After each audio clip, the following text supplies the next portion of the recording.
Shalom, my name is Yehoshua from Jerusalem. Let's just check the volume. Volume is not up, so we'll say it again. Shalom. I'm Yehoshua from Jerusalem, and I'm an American citizen, and this is to say congratulations for the volunteerism, and in particular to Saleem and Pittsburgh, and to all the people of Pittsburgh, and to the people of Pennsylvania, to Americans. Congratulations on your faith, your hope, your loving support of Barack Obama. We can trust and believe that he will be nominated. What's left is really the coronation in the convention and his campaign and election of president. What will he do and deliver?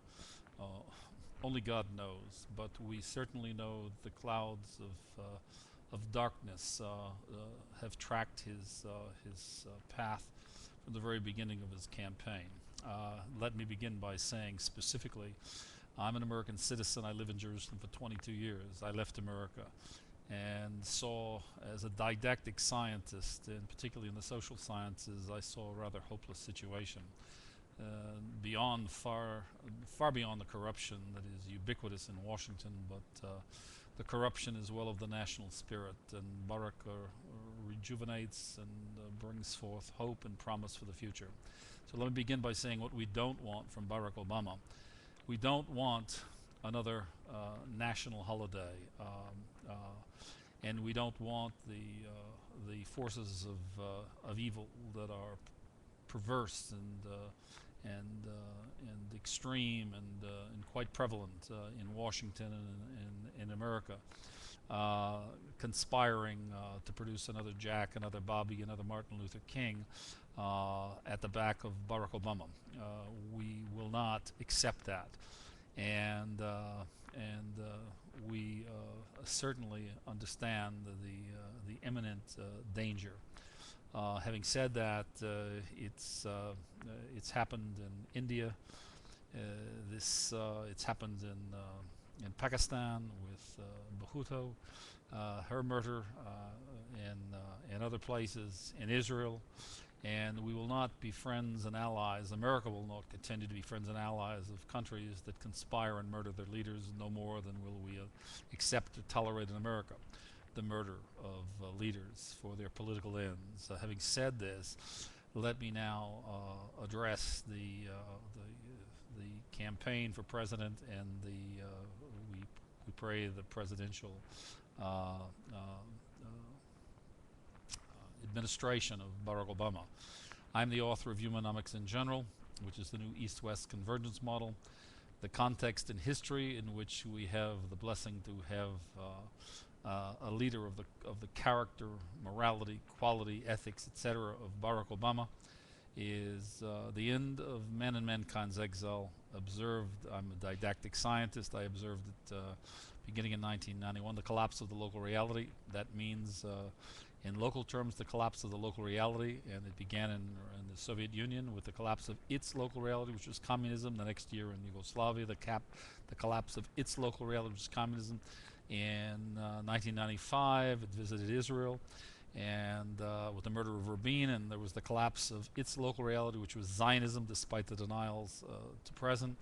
In 9/11, it visited America, it's visited Lebanon, it's visited a number of other countries, Afghanistan, and a number of other countries around the world. And the result is the collapse of the East-West models of communism and socialism and capitalism and democracy, and they converge to the void in the center after the collapse of the local reality in order to inhabit the quantum reality, which is the old local reality that collapsed was the model of giving to receive, I give, I get, and the new quantum reality is receiving to give, in Hebrew, kabel b'shvil, which in English again is receiving to give. Now, that's the Humanomics East-West convergence model. It's 2,500 pages in draft, the trilogy Humanomics. It'll be published on the web with a couple hundred graphics. It has two paradigms: the new cognitive behavioral science paradigm, which is again receiving to give, which is its central organizing principle. That is the context of the global change that is now proceeding. And the religious call it redemption. It's basically a transformation from behavioral man to cognitive man. And the second paradigm of the trilogy Humanomics is the new economic paradigm, the integration of labor. And so the extreme discrepancy between Main Street and Wall Street, the absolutely unjust distribution of the gross domestic product has seen, in America we're at 14 trillion, an ever dramatically increasing percentage share of the to the wealth owners, to the capital owners, to Wall Street institutions, et cetera, et cetera, et cetera. And the workers and the laborers are getting less and less, while at the same time the dollar has fallen through the floor. It's deprecating. And so the world capital markets are repeatedly in meltdown, in core meltdown, because they perceive the underlying macro statistical conditions that prevailed just prior to the depression and the collapse of the stock market in 1929. Well, they're not far from the truth on that score. But now, having said that, let's see what the solution is. Humanomics in general and the new economic paradigm in particular will lead America and Americans forward. President Obama will make, as President of the United States, a new national platform policy and request and receive with certainty a mandate from the U.S. Congress to build and produce a world-class global technological infrastructure based upon the new economic paradigm, the integration of labor. I'm its author. I authorize this, and the underlying intellectual property, that means patentable world-class technology that derives from the original first principle science and technology that has resulted therefrom, I own. Some experts, Warren Buffett and others included, estimate that it's worth hundreds of billions of dollars, and others say it's worth even more. Well, I don't know what it's worth. I just know it's very valuable. So we're going to vest that in an irrevocable trust with the American people and workers, and it will be financed by the world capital markets. The authorization, the mandate, will allow in law it to be vested in a public trust with the workers, and until we move from 14, the project will proceed. It will take a $4 to $5 trillion of investment. It will create tens of millions of jobs. Beginning at the year of one, it will be generating tens of thousands of domestic content, sustainable jobs at indexed wages from years 2 and 3 and on, at double the present average wage in America, and it will triple by years 9 through 12. Having said that, it will eliminate the national deficit. The bell curve of the econometric models tell us it'll peak out at around years 14 through 16.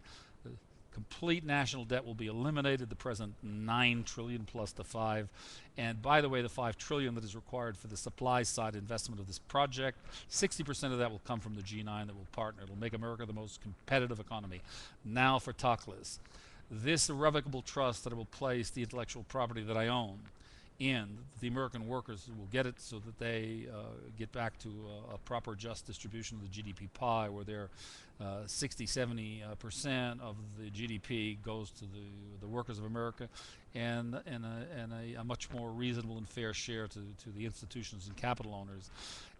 If there is any accidents that befall Barack Obama, I repeat, we don't want any more national holidays from the complicit. And so if, God forbid, anything should happen to Barack Obama, the trust can be canceled by Yehoshua Yaakov or his heirs if there is any harm that comes to to Barack Obama and certain others that will be named and defined in the charter of the trust. It will be publicly administered on an international scale, and it will call for the major surpluses to assist the LDCs as well in the future. Look, a lot of change is coming. We're not going to have it robbed or stolen by a bunch of criminals in the future. And there are many of them in the government of America and many of the governments around the world. I'm Yehoshua Yaakov from Jerusalem, and we wish you blessing and success, and may the God of Israel and the God of the cosmos bless and protect Barack Obama and the blessed people of Pittsburgh, America and Americans. Thank you for listening. I'm Yehoshua Yaakov from Jerusalem.